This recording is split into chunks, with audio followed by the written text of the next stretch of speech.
Welcome back to the Tale of Despereaux, Chapter 23, Consequences.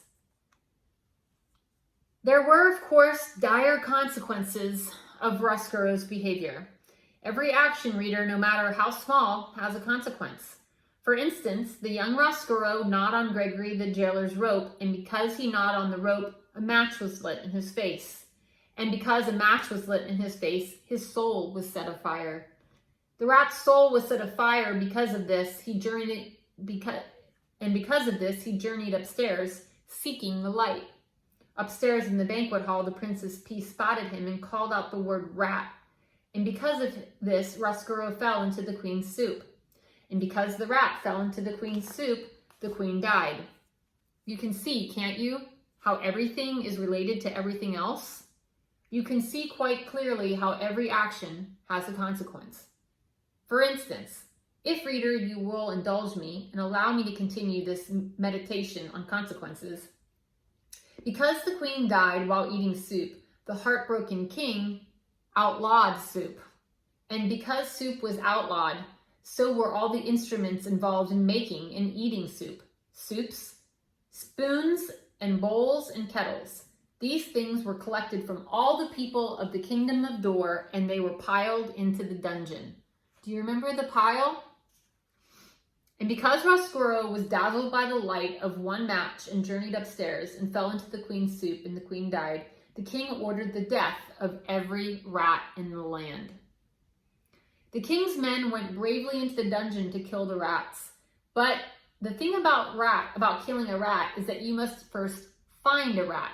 And if a rat does not want to be found, reader, he will not be found. The king's men succeeded only in getting lost in the dungeon's tortuous mazes.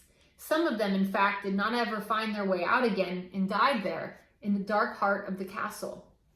And so the killing of all rats was not successful. And in desperation, King Philip declared that rats were illegal.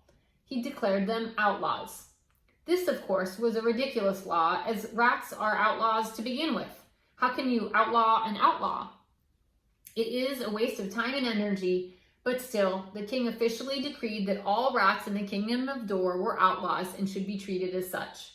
When you are a king, you may make as many ridiculous laws as you like.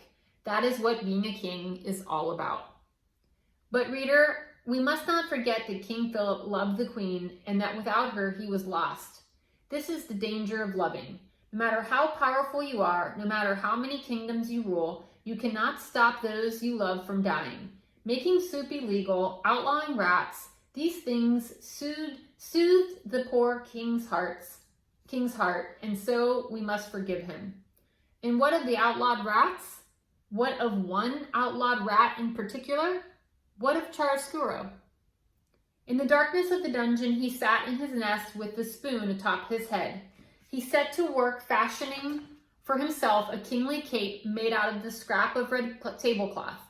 And as he worked, old one-eared Botticelli Rimorso sat next to him, swinging his locket back and forth, saying, "You see what comes from a rat going upstairs? I hope that you have learned your lesson. Your job in this world is to make others suffer." "Yes," muttered Despereaux. "Yes, that is exactly what I intend to do. I will make the princess suffer for how she looked at me." And as Despereaux worked and planned, the jailer Gregory held tight to his rope and made his own way through the darkness. And in a dank cell, the prisoner who had once had a red tablecloth and now had nothing spent his days and nights weeping quietly. High above the dungeon, upstairs in the castle, a small mouse stood alone one evening as his brothers and sisters sniffed for crumbs. He stood with his head cocked to one side, listening to a sweet sound he did not yet have a name for.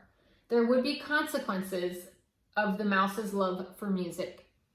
You, reader, know already some of those consequences. Because of the music, the mouse would find his way to a princess. He would fall in love.